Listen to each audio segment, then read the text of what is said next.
Well, hey, everybody, and welcome to the live show and another Sunday. We have a very busy week coming up here on the channel. There's some travel. There's going to be a whole bunch of new vehicles being unveiled this week, so we're going to try and bring you as much of that as we can. Part of the problem is we are going to be traveling, so getting a chance to do all of this at the same time is going to be a little bit tricky. We didn't get this past week? Pictures. I forgot to give you my email, so that's probably why. First of all, I want to do a shout out to CanadaDrives.ca. CanadaDrives.ca, one of the sponsors of the channel. If you're looking for a used car, you can shop online. You can get approved online. You can buy it online, and then they deliver it to you in a covered trailer, often the very next day. This is available in British Columbia, where I live, the Greater Toronto Area, the GTA, Alberta, and now Saskatchewan has been added. And the goal, of course, is to have every province in the country, but it's expanding, and it's expanding quickly. And then there's Canada Drives, make that carcostcanada.com. So that's where you go if you're buying a new car. So Canada Drives is for used. carcostcanada.com is for new vehicles. You find out what the dealer paid for the car. You use the promo code MOTORMOUTH. You become an expert member, and then you can find out what the dealer paid for a car. It's very powerful information when you want to do some negotiating. Okay, so what's coming up this week? On Tuesday, we're not doing a comparison this week. We have a video we put together on the most fuel efficient, timely, right? Fuel prices have gone way up. They're expected to go even higher. The most fuel efficient compact SUVs. So this is the most popular category in terms of vehicle sales. So Andrea's done all the research. We've recorded it. It'll be out on Tuesday. And then we're off on Tuesday at the same time. We're off to Plano, Texas, which is the head office for Toyota and Lexus USA. They moved from California to Texas a few years ago, and they're having this big reveal day where they're going to be showing us Lexus products. I think the Lexus RX is a pretty safe bet. They're going to be showing us the facelifted Lexus RX, probably the Lexus electric SUV based on the same as the BZ4X. And then there's the Toyota Sequoia, we're going to see that, and some other things as well. Not exactly sure what else on the Toyota side, but yeah, some new stuff. So that's going to be all uploaded as quickly as we can turn those videos around. They'll be coming through the week. Also being announced this week, Buick is going to be unveiling their electric SUV. So think of the Lyriq from Cadillac. Buick's version of that is going to be shown this week. So that's exciting for EV fans. And a big one for Mercedes-Benz, their best seller is the GLC. So the C-Class is out now, and then the SUV built on the C-Class called the GLC is going to be shown this week. So we're going to try and get as much of that content out as we can. All right, I forgot to give you the email, so I'll do it right now. If you want to get a picture for the live show, I forgot to mention it last week, it's Zack@motormouth.ca, ZACK@motormouth.ca for Americans. It's ZACK@motormouth.ca. All right, we've got 130 people on board now. If you guys could hit the thumbs up, I'll ask you again throughout this, but there you go. If you guys could give us a thumbs up as well. Oh, here's a little trivia. This is new information. I got it from Automotive News. This is for the American market. What do you think the average age of a car is in the United States? Okay? The average age of a car in the United States is 5 years old, 6 years old, 7 years old. You won't believe this. The average age of a car in the U.S. now is 12 and a half years old, and it's gone up over the last 2 years. A big part of that is people can't get cars to replace their old car, so they're holding on to their old car longer. And then some people would have been affected because of COVID layoffs and weren't in a position to buy a new car, but I find that really quite dramatic. So when people talk about the electric revolution and we're all going to be driving electric cars, you would have to have all of the vehicles electric now for them to replace all of the gasoline cars in 12 years. Do you understand what I'm saying? You'd need 100% adoption, and about 12 years down the road, then we would have mostly electric cars on the road. Because most of the cars on the road are not new. They're used. They're old. There you go. Okay. Let's get into... I like Daniel. Wrist check. I'm wearing my, this is my, what the hell, I'm losing my mind here. This is my Tudor Submariner. It's called the Snowflake from the 1970s. A Tudor sub called a Snowflake, a blue Snowflake. There you go. All right, let's get into the live questions here. Sunjab is first.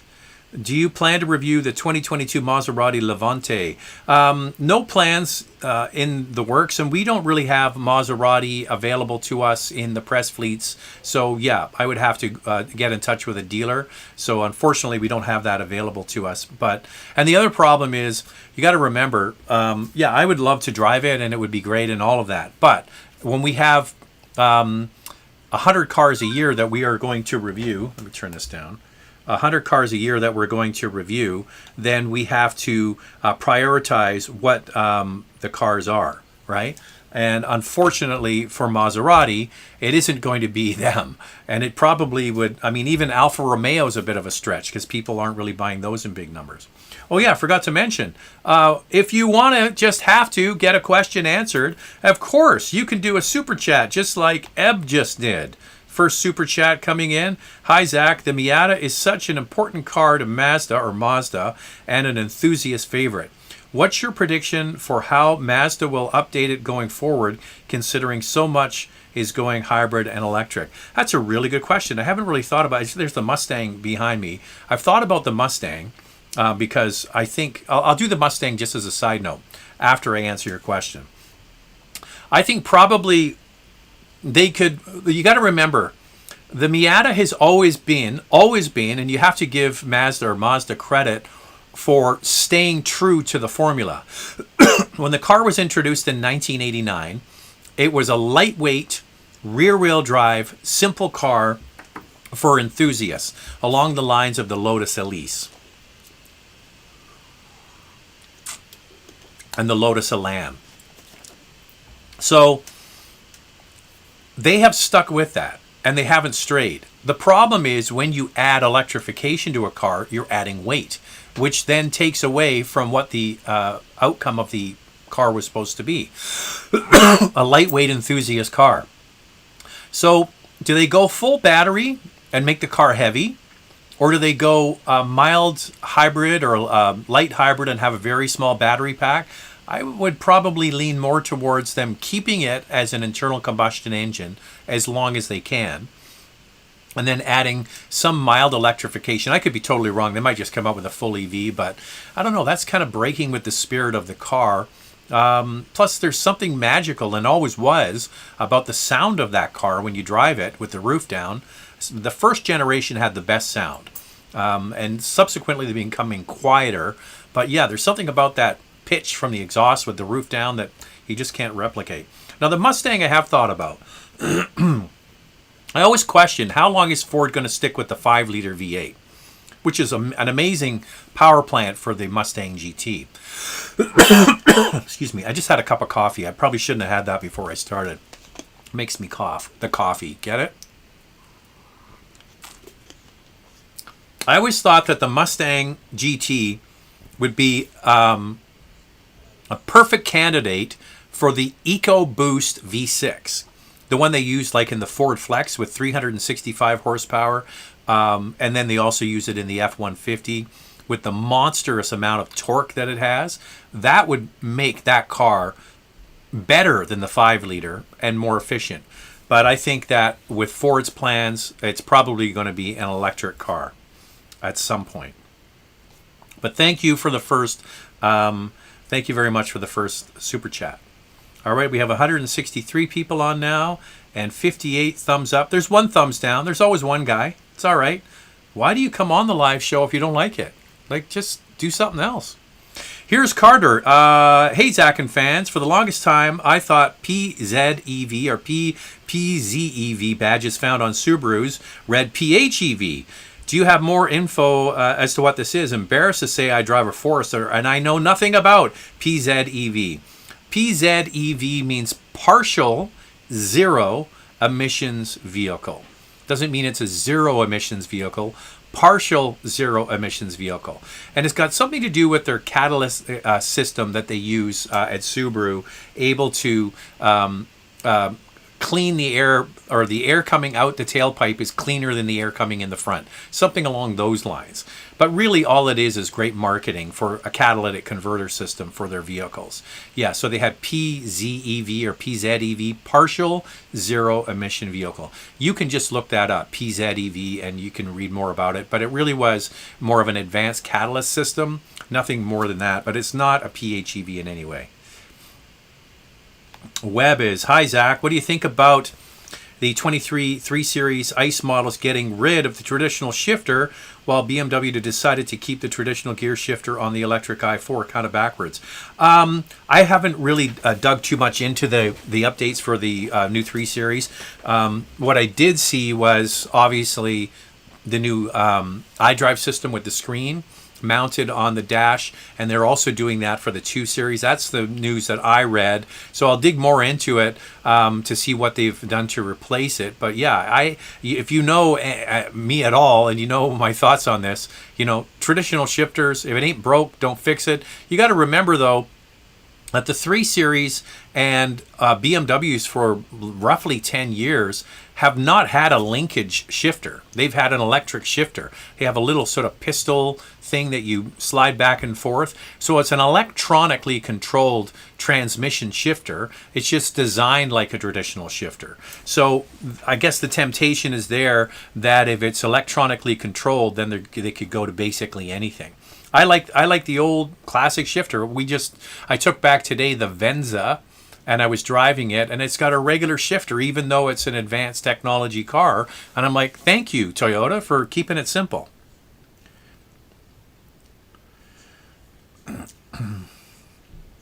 Hugo, Zach, thanks for the great reviews. What do you think about Toyota ditching the reliable and simple V6 engine in the Highlander for a complicated Turbo 4 and without improving the economy?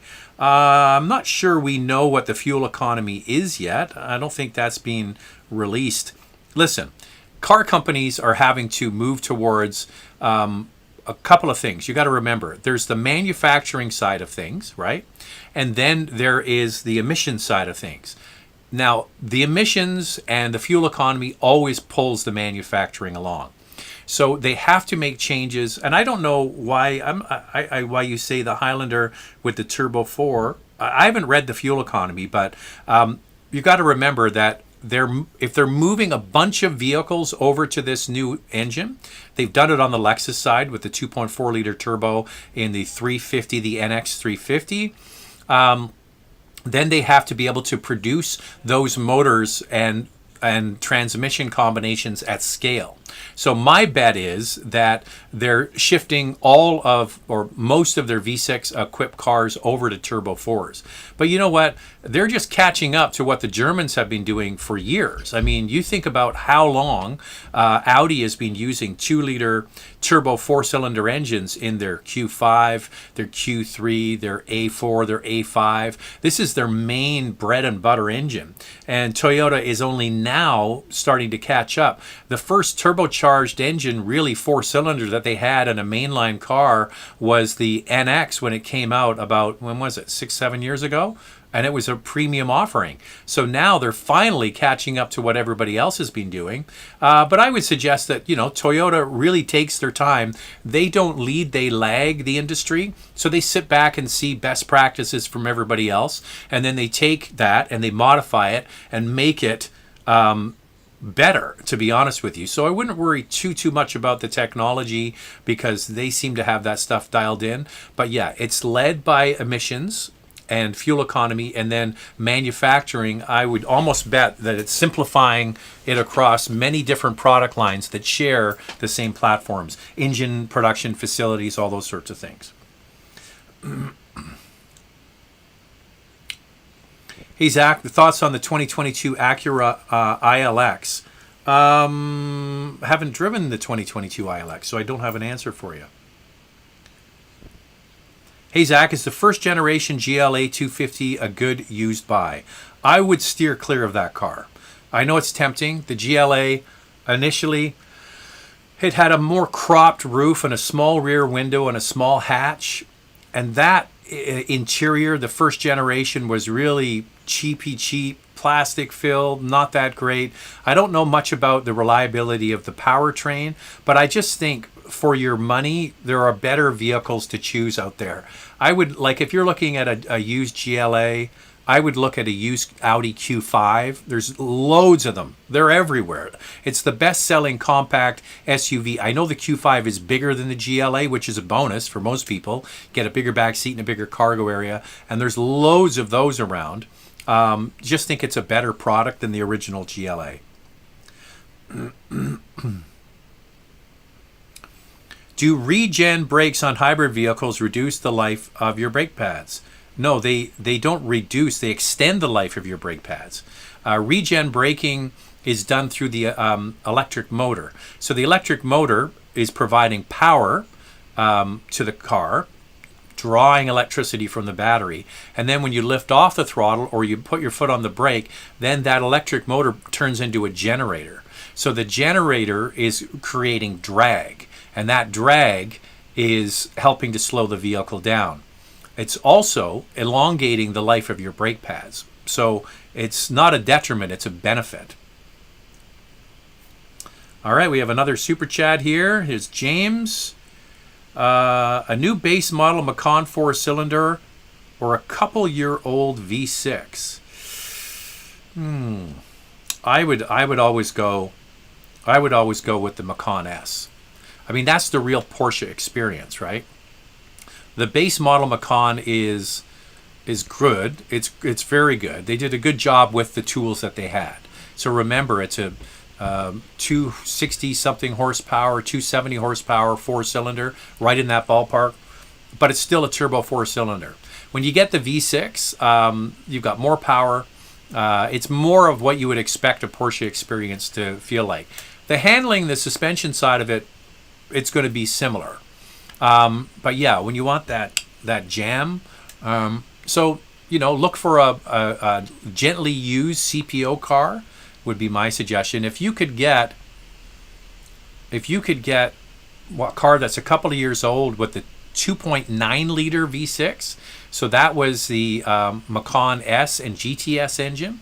So when they did a facelift a couple of years ago, 2-3 years ago, they went from the 3.6 liter, I believe was the displacement, to the 2.9 liter. That's the engine you want if you can get one of those.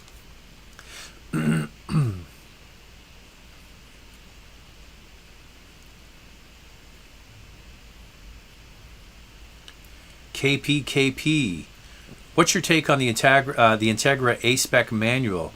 That is if you like test drive. Yeah, I haven't had a chance to drive it yet, but you know what? You've got to remember that the A-Spec manual of the Integra is going to be as close as you're going to get to the closest competitor would be the SI model.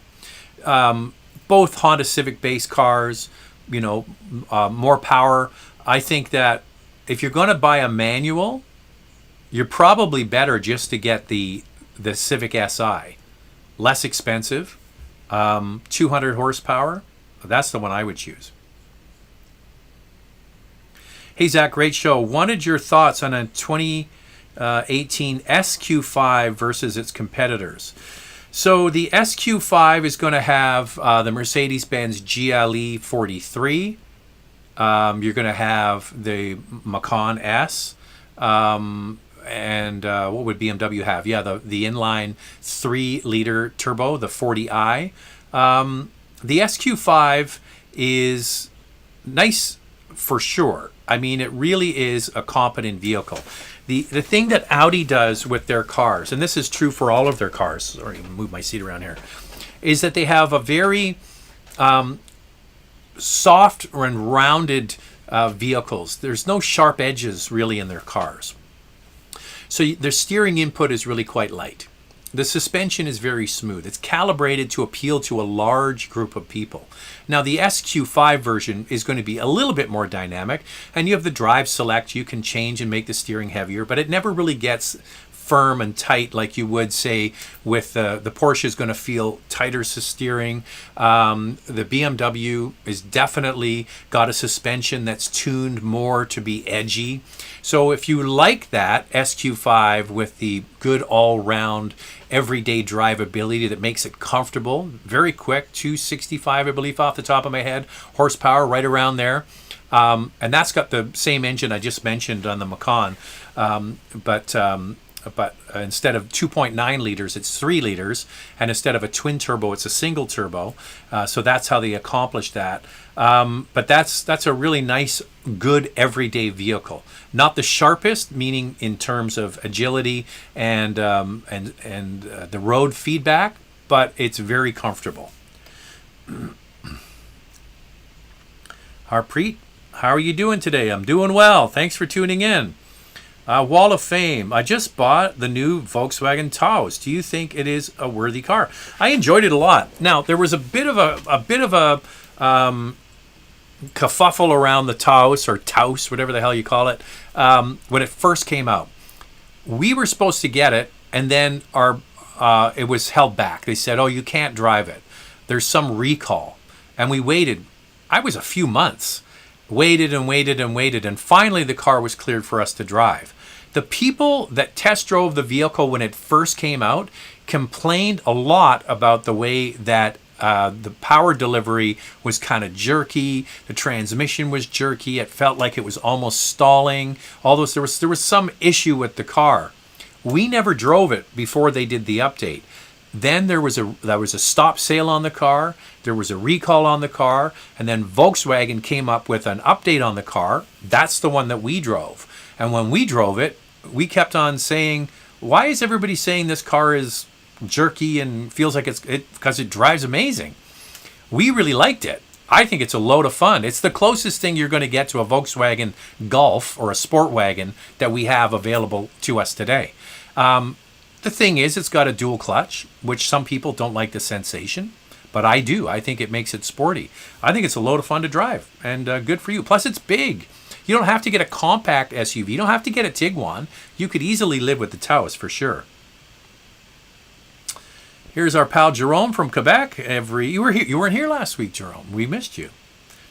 It was a long weekend, though. Hi, Zach. About manual transmission, are they manufactured by others like some autos, ZF, or are they generally built in-house? Most transmissions, manual transmissions, are built outside. So you have Getrag, you have ZF, you have Tremec, you have a bunch of different brands. Just like, maybe some brands do their own in-house manual transmissions, but yeah, sometimes the development is done by others. There's just a few names. You've probably even heard advertisements, if you're old enough, remember they would say it has a 5-speed Getrag transmission or something like that. And then you want the Mustang with the Tremec transmission. So yeah, I'm not as hung up on the manual transmissions as I am with automatics. Automatics are really quite specific to the brands and to the manufacturers about how they deliver the power. Manuals, it's more about you and the way you drive than anything else. Okay, I think I missed the super chat here. Here's Danny with a super chat. Do you believe Toyota will release a hybrid Tacoma? Heard any rumors? Yeah, there's going to be hybrid in everything. Like the thing you got to remember, here we are heading into 2023. Okay, well, that's the other thing. We don't know exactly what other reveals Toyota is going to have this week when we go down to Texas. That could be one of them. Could be electrified. Who knows, right? So what Toyota has publicly stated, and they've been saying this for years, is by 2025. So that's just 3 model years away. We're coming up, some 2023's out, 24, then 25. So in 3 years, they are going to have an electrified version of every vehicle that they sell, every model that they sell. Now, when they say electrified, they don't mean there's going to have a plug and it's going to be a pure battery EV. What Toyota means by electrified is it's either going to be a hybrid, it's going to be a plug-in hybrid, or it's going to be full battery electric vehicle. I could totally see that the Tacoma would have a hybrid system. We've seen it already introduced in Tundra. It's going to be in Sequoia, and it makes perfect sense that they're going to do that also for Tacoma, because they've stated that there's going to be electrification in every model line that they have. So that means that Tacoma is going to get some kind of electrification. So a betting man would say hybrid. It's interesting to see a company like Toyota not being the leader on this. You know who's the leader on this stuff? It's Ford. You think about what Toyota's done in the last year and about to introduce. They brought out a Tundra pickup truck with a twin turbo V6 pickup truck, getting rid of the V8. Well, Ford has had that for, has it been 10 years? It might be 10 years since they introduced the EcoBoost F-150 with a 3.5 liter and the 2.7 liter. Toyota's just doing that in 2022. Ford, was it 2 years ago, brought out the hybrid version of the F-150, and now Toyota is going to introduce that, or it's available now. It's starting to be introduced now. And then the next stage is Ford has a full electric F-150 Lightning. They're already being delivered today. So yeah, Toyota isn't the leader on this, they're the follower on it, and the leader is Ford when it comes to these things. Thoughts on GR86? Well, you know what? There's the GR86. There's Andrea. We just did a review on it. It hasn't even been out for a week. It's fresh. It's still warm. So make sure you go on the channel and you check out the GR86. The review is up. Okay, I want to make sure I didn't miss another super chat here. Hey, Zach, just ordered Sonata N-Line. What do you think? Well, I hope you like the look of it. It doesn't appeal to me. The look of the car doesn't appeal to me. It's just a personal thing. Something about the headlamps. The car looks sad with those chrome strips. It's very cool what they did with it. But yeah, hey, listen, good for you. You got a Sonata N-Line. There's nothing wrong with that car at all. They certainly know how to put together a nice product. You're going to love it. You're going to like the extra features it comes with. For me, I prefer the K5, the Kia version, just aesthetically. It just appeals more to me. But obviously you like it, so that's good. Here's another super chat. Are the BZ4X and Solterra compliance cars? To a point, I would say, yes. I think that Toyota didn't really need to bring out full battery electric vehicles because they already have plug-ins, right? And they could have gotten around most of the PZEV? The ZEV mandates, the zero emission mandates in jurisdictions like California, here in British Columbia, and Quebec. So those are the three main jurisdictions in North America. California, British Columbia, and Quebec have a zero emission mandate. So they could have probably done it with that. I think that what happened is that they saw the popularity of electric vehicles, especially on the back of Tesla, and everybody else is bringing electric cars to market from a lot of their main rivals, and they decided they better get in on it. So to one degree, they're compliance cars, and to another point, they're also just matching what's available in the marketplace. It's unfortunate that they don't really have a big push when it comes to producing these things in great numbers. They don't seem to be in a rush to be mass producing these cars. You see other brands like Ford, General Motors, Volkswagen, all with a big push to be mainline electric car manufacturers. Toyota doesn't seem to be that urgently pushing that. They're quite pragmatic in their view of the world. You got to remember that it's the biggest car company in the world, and they have a world view of their portfolio of cars. Because somebody that's in an emerging market, say like India, is not going to be driving an electric car. They're going to be driving an efficient gas car, maybe a hybrid, and maybe a plug-in. But full battery electric vehicles outside of big cities in India. I'm trying to remember the name, because they changed the name of, anyway. But and other countries where they don't have the infrastructure for electric vehicles, good, efficient, clean, small 4 cylinders is going to be what people need. So yeah, they have compliance now with the vehicles that they sell.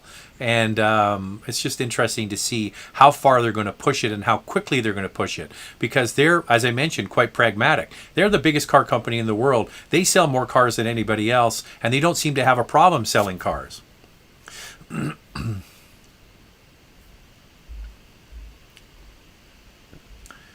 We have a super chat here. Thank you for that, but no question. If you have a question, make sure to add it in there. Stevens 288, thank you for the super chat. I was torn between the K5 and the Sonata. I'm okay with the catfish looking grill, but I think you get more modern tech in the Sonata. Thoughts? Well, they're both, I'm not sure. It comes down to trim packages, right? Like what trim gets what. So that's really basically a spreadsheet calculation, the features you want to have. Because both companies have the same tools in their toolkit. They make the cars with the same checklist of things that they can put in. So Kia might check a few more boxes, or Hyundai might check a few more boxes, but all of those same tools are there. Yeah, for me, it comes down to aesthetics. I just like the look of the Kia better. That's all.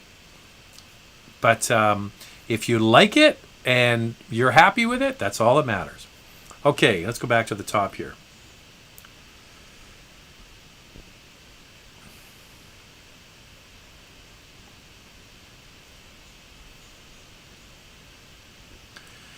Here's Julie. Do you like the Kia Carnival? Yeah, we liked it a lot. There's a video and a review on the channel.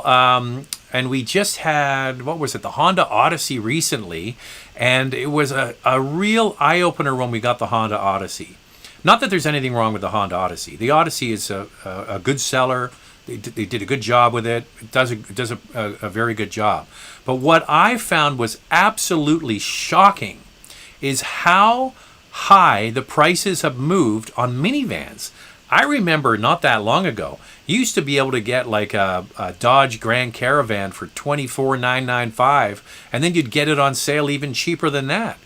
And then they brought out the Pacifica, which moved the price up higher for them. But minivan prices have gone way up in the last few years.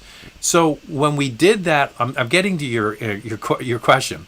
When we did the Honda Odyssey, we talked about the competitors, right? We talked about the Sienna and the Pacifica. And then what Andrea found out when she did all the research on it is the most expensive Kia Carnival, the top model, is cheaper than the base model of the Honda Odyssey.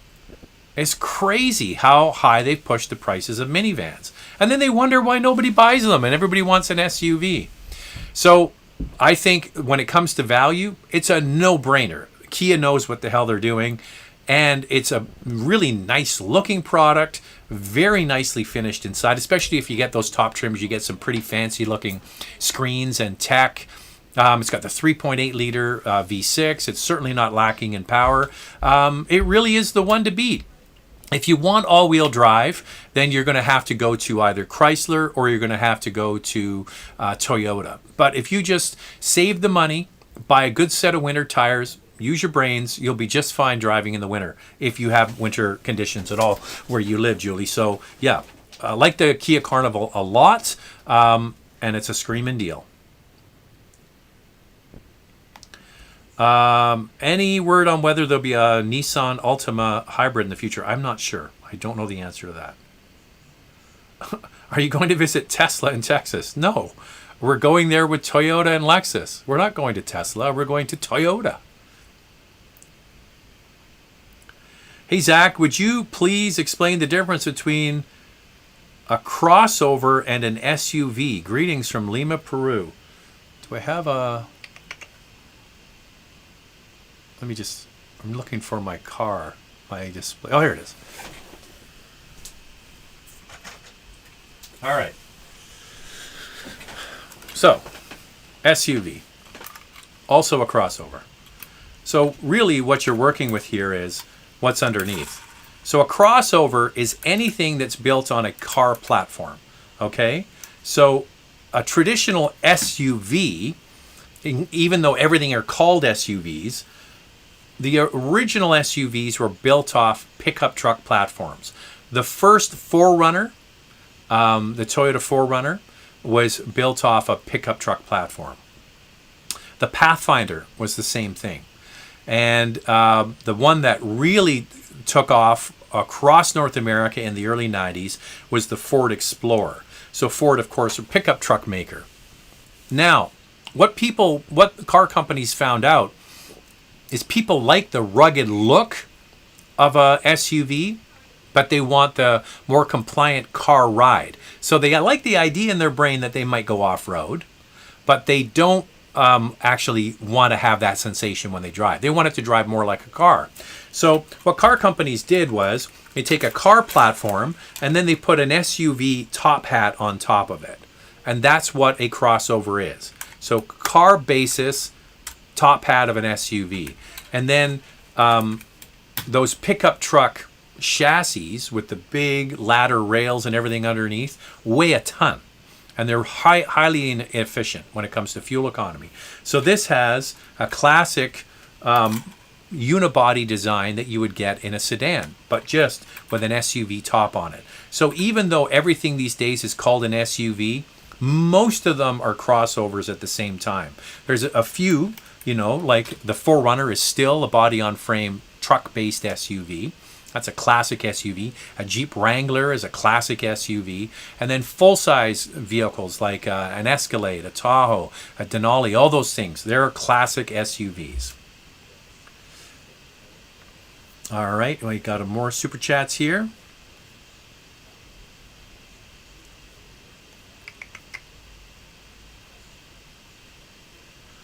All right, here we go. Honda Pilot 2023. Have you seen the spy shot of it? I think it's going to look like the Passport. What's your take on it? I haven't seen that spy picture of it. There's a lot coming from Honda. So I was in touch with Honda Canada. There's my picture upside down. Somebody always emails me and says, Zach, you're upside down. I look better like that. I was in touch with Honda Canada this week about the CRV. I said, when are you going to have an event for the CRV? Make sure that you invite us. It's made in Canada, which is a big bonus, and it's going to be at the end of the summer, the beginning of the fall. So that's when the CRV is coming. The HRV, that's the smaller utility crossover vehicle based on the old Honda Fit, now based on the Civic, is coming this summer as well. And then the next one is the Pilot. I don't have timing on the Pilots, and obviously if you've seen spy shots of it, they're in final testing of that vehicle.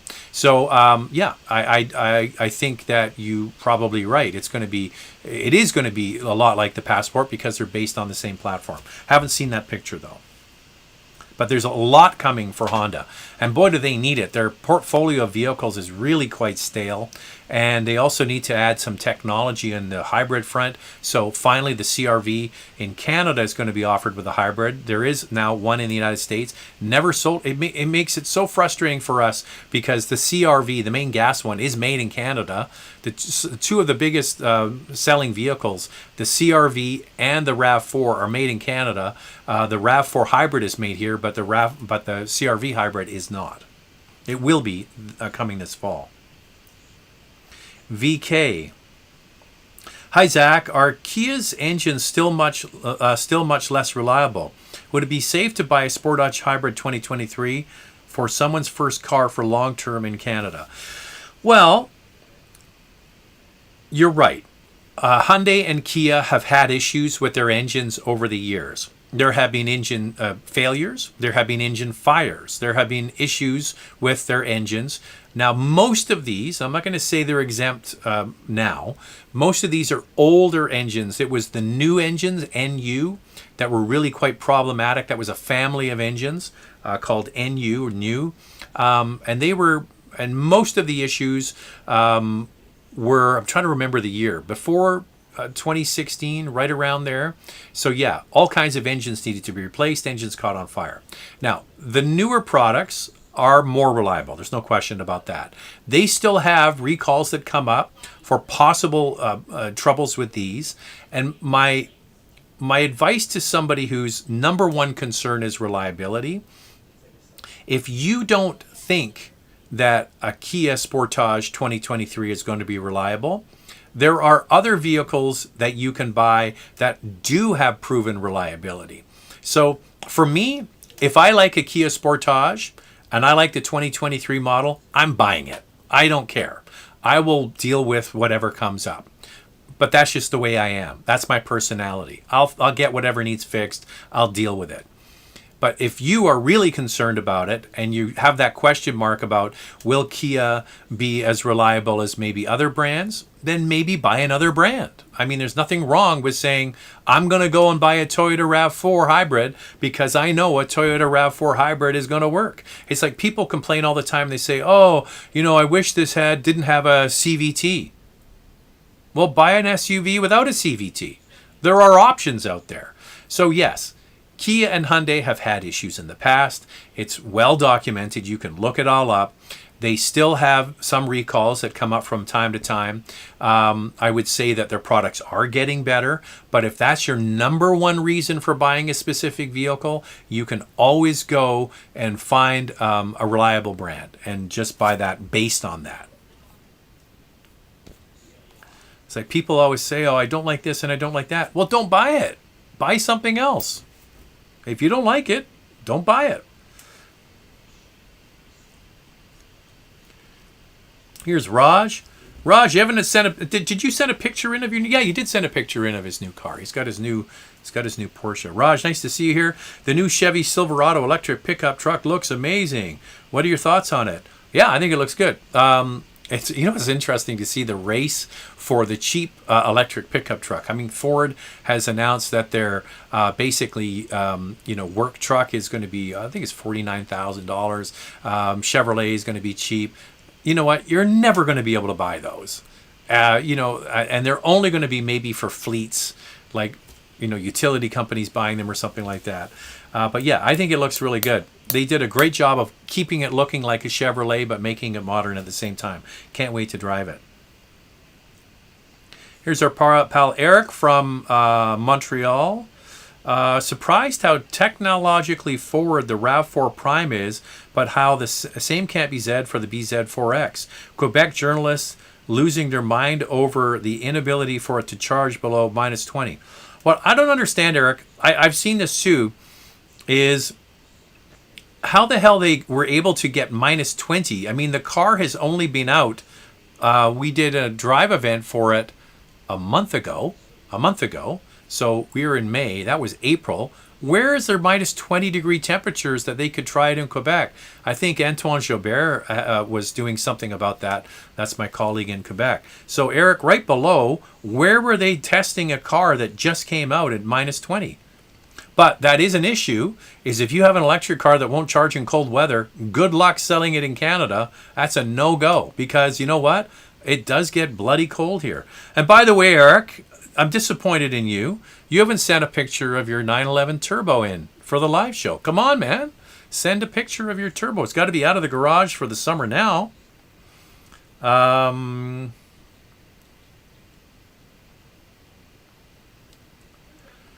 Traded in my 19 Ram Sport Hemi for a 19 Atlas R-Line with tow package. Should I have any issues towing my 19-foot bow rider boat? Well, all I have to say, first of all, is lucky you. You've got a 19-foot bow rider. I'd like to have a boat. A boat would be nice.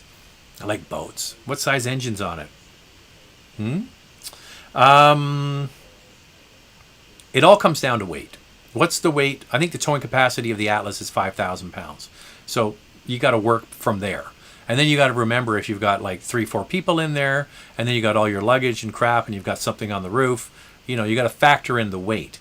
So I can't say anything about it being a 19-foot bow rider, other than I'm jealous that you have one and I don't. Is that it's all, you got to just figure out what the weight is and if the vehicle can do it. All right, I have to see if we have any other super chats here. Another super chat from Steven288. You think more electric cars will be upcoming in the next few years? I'm still on the gas engine train. Can't get that exhaust sound from electric. Well, that's all the news we're going to be hearing. It's just going to be electric, electric, electric. The issue, and I've been talking about this on the live show for months, is that if you think that we're going to have inexpensive electric cars to drive, I don't think it's going to happen. And by the way, if a car company comes out with an inexpensive electric model, it'll have nothing in it. It'll have nothing in it. Like, say, for example, the Chevy Equinox that's coming next year is supposed to be an inexpensive, starts around $35,000 or something like that. That's great.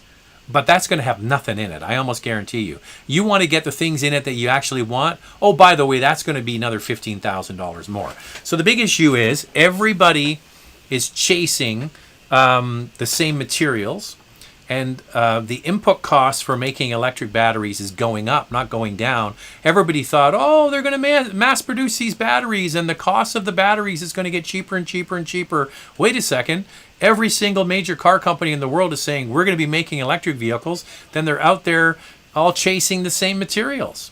And that's pushing the prices. We've seen it already. Things like lithium and nickel and so on. So I think that's a real challenge. You look at Tesla. They put the prices up of their cars many times within the past year because of the cost of the batteries. So there you go. Here's the question. BMW 240 xDrive for long-term purchase as a second car to an upcoming EV when more available and cost-friendly. A good idea mixing ICE and EV. Hell yeah, that is a great car. You will not be disappointed in that car. That is a wonderful car. I would like to have that car. So what I would say to you is that's not a bad way to go.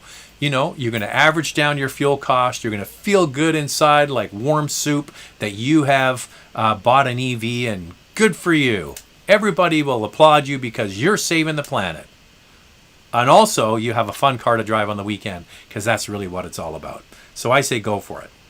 Hey, it's Charlottetown Spud, one of my favorites. Great handle. Charlottetown, good to see you again. The new Z is priced at $46,000 and $58,000. A big jump from the $370 pricing. More than I was expecting. Your thoughts? There was I think Jalopnik, one of the major outlets in the U.S., did a comparison of what we pay in Canada versus the United States, and we get a way better deal in Canada than they do in the U.S. For the new Nissan Z, or Z. So yeah, you know, of course they're going to bring out a new car. And in this inflationary period, of course, the price is going to be higher. And you got to remember that the old 370 was old, ancient, and they, you know, in order to keep it relevant in the face of other competition, they kept the price relatively low. Actually, a real screaming deal. And that's what kept the car alive. Now, because they got a new model, new styling, you know, more power, all those sorts of things, they've actually put the price to kind of where it should be. And I think that they'll probably sell more of them at that price with the new look and the new technology. I think it's a neat looking car. Can't wait to drive it. Okay, back to this again. I don't mean to sound like a jerk about the EV and virtue signaling. I think that, yeah, if you're going to have an EV in your future, and you want to keep a car tucked away in the garage like a 240 to go and have some fun once in a while, cars like that people have as second vehicles basically accumulate very few miles throughout the year. You know, I think people who have collectible cars, they don't even do like 1,000 miles on them in a year. And I would suspect that people that have like a specialty vehicle, like say you have a Miata that you only drive for 3-4 months in the summer, you're not putting very many miles on it. So if you're going to have an EV that you're going to average down, as I mentioned, your fuel costs and feel good about the environment and all that kind of stuff, and feel less guilt about driving your car, then I say go for it.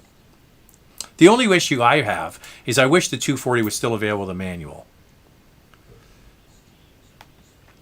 And back to this question about Stevens, about there's going to be more electric cars.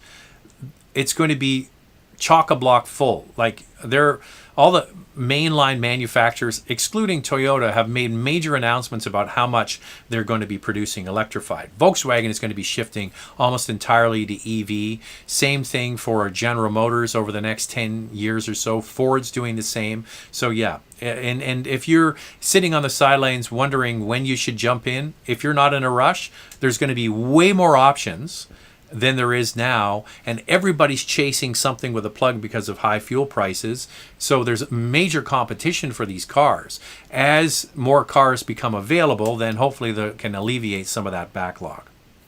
But you never know. Okay. We have 331 people on board and 142 thumbs up, 4 thumbs down. It's all right. You want to be like that? Why would you come on the live show and give a thumbs down? Don't you have something better to do? Throw a steak on the barbecue, have a beer, something like that. If you guys could smash the thumbs up, that would be great. It would be really good. More than good. It would be excellent. Excellent. All right. Where were we again? Kia Carnival, we answered that one. What's the difference between a crossover? Got that one. Traded in my... Here's Sam. Ask Toyota if they will increase RAV4 Prime allocations to Canada. Sam, we have asked. We've asked about the BZ4X. We've asked about RAV4 Prime. How many people are like 2-3 year waiting lists to get these? They don't. Toyota tells you nothing. They are like Fort Knox when it comes to getting information out of them. Toyota tells you when they want to tell you. They're so tight-lipped when it comes to product, what's coming, what they'll tell you. It's just quite incredible the way they keep it all locked down, to be honest with you. But they're not going to disclose. I did ask. Well, we did when the NX, when they announced the NX, they had a live Zoom meeting with the engineers in Japan, the head designer and all of that kind of stuff. And I was on the live chat and I asked that question. I said, you know, you're bringing out this NX plugin.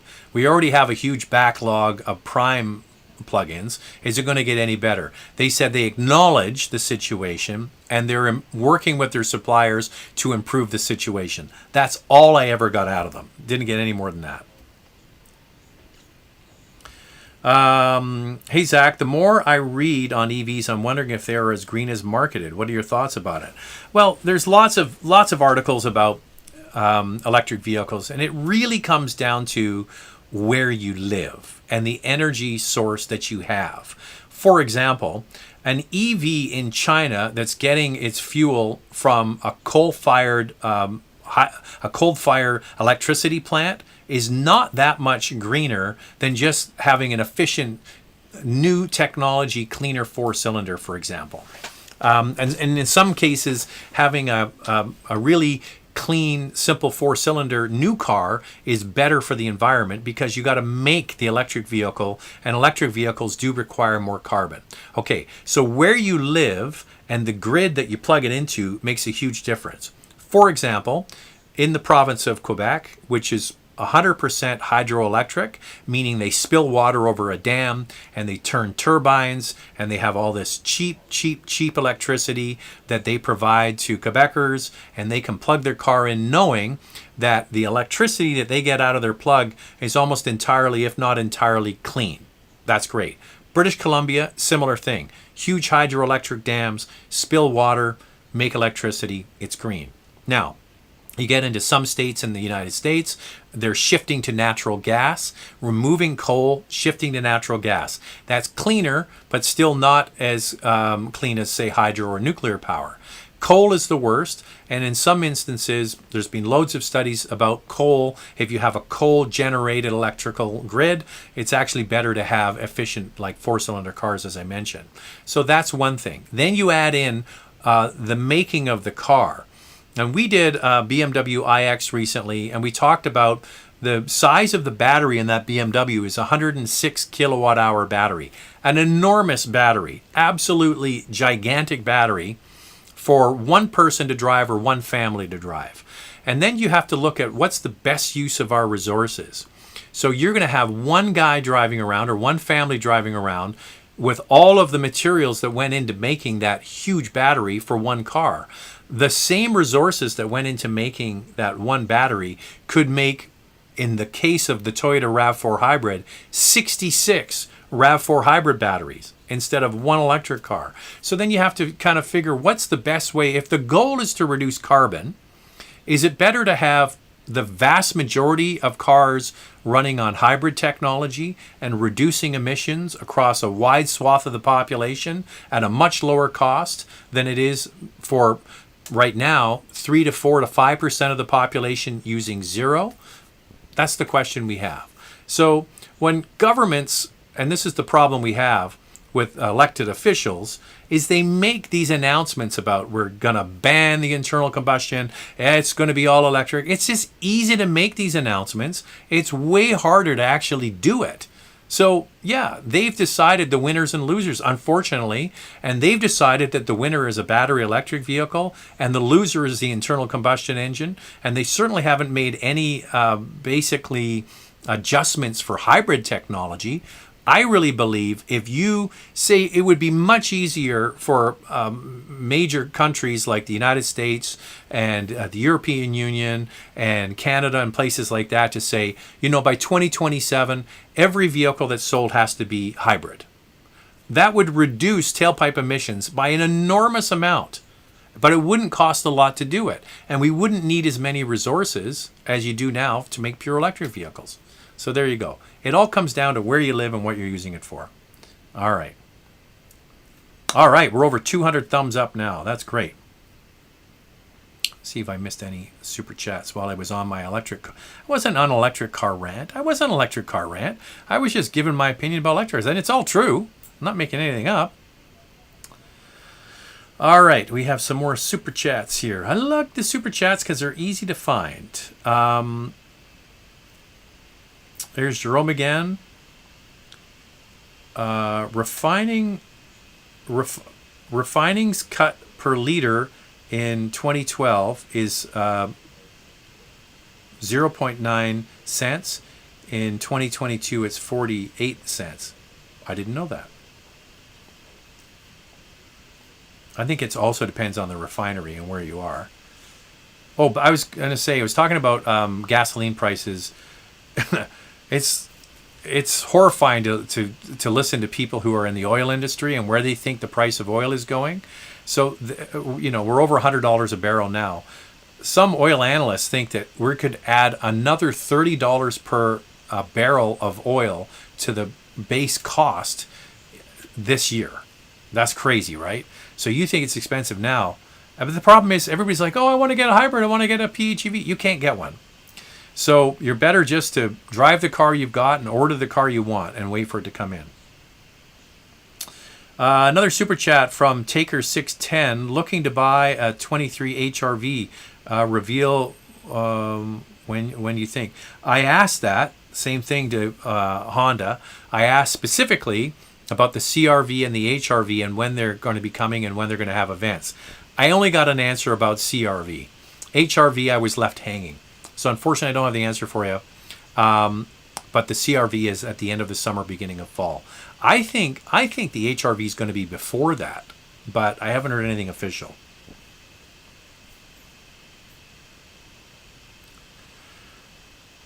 Okay. Where was I again?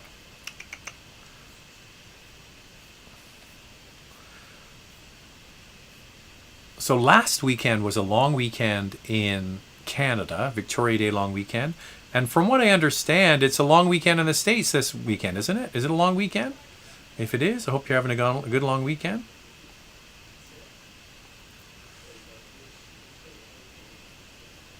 All right, gonna find where I was. Do you know if the Chevy Equinox or the GMC Terrain are going to have a new generation anytime soon? Yes. Next year, General Motors. So this year, they did a mild facelift for the gasoline model. In fact, in the computer. Oh, here's my new computer. I got my new Mac Studio Ultra. I just got it the other day. So it doesn't look like much. It's just a cube, but it's very powerful. In the computer, we have the Chevy Equinox video. That's for the 2022 model, and it got a mild facelift, so that'll be coming out sometime in the next few weeks. We're kind of holding off until we have a spot where we can just drop it in there. So the Equinox gas model, slight facelift. Next year for 2023 is the Equinox full electric vehicle. If they're going to keep the gas model in tandem with the EV, I'm not sure what the plans are for that. I would say probably yes. And then that new EV. If you go online and you look for Chevy Equinox EV, you'll see some sort of sketches and things about what it looks like. So you can check it out. But next year, they will have the EV version. Looking for a plug-in car, budget $35,000, all-wheel drive, great gas cost, effective. Can you suggest me a car? Really, at a plug-in level, there's not much you're going to get for $35,000. It just isn't.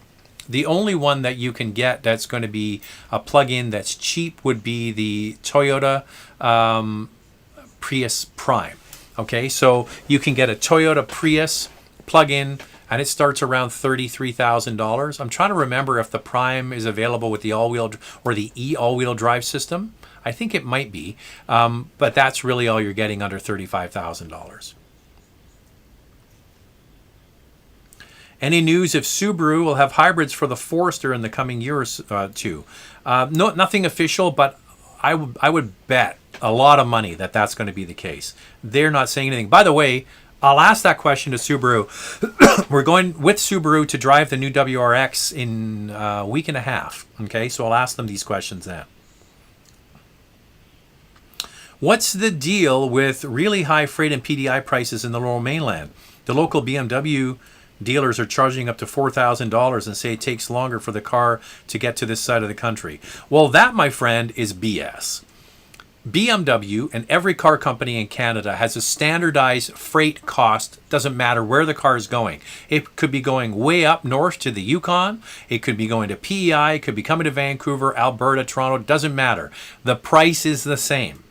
It's the same. And I believe for BMW, it's around $2,000 off the top of my head. You could dig into it. What they're doing is they're charging more for their preparation and delivery. Freight is set by BMW Canada. The preparation and delivery, they're adding something in there. So that, my friend, is just a classic case of dealers being dick car dealers and trying to get more money out of you. 4 G's to prep a car for you to buy it is nonsense. And when they tell you that it costs, you go back to this dealer and say to them, that's a bunch of horse crap, because the price is set by BMW Canada. The freight is the same anywhere in the country. It's no different if you buy a BMW. If they have one in the Yukon, they wouldn't have a dealer up there, but probably the farthest north would be Edmonton.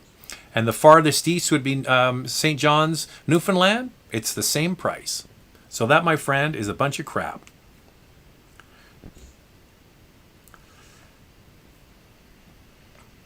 Oh, by the way, we have gone over an hour. So there you go. Yeah, so what's coming up this week? Quick recap. We're going to do the most fuel-efficient compact SUV video. That drops on Tuesday. We're off to Texas with Toyota and Lexus. There's going to be a bunch of reveals, so keep an eye on the channel. We're going to upload some quick videos with what we get to see down there. So it's going to be kind of a run and gun thing, not our usual format. We're going to show you the car, talk about the car, tell you all the information that's told to us, and we'll put it all out. You can follow along with Andrea on Instagram if you want to find out, in real time what's going on. And this week also, the new GLC from Mercedes-Benz is going to be shown. They're going to do their worldwide reveal of that, and going to get some information for you on that. Buick is coming out with their new vehicle. Think of the Cadillac Lyric, but the Buick version. They're going to have that. And what else is going on?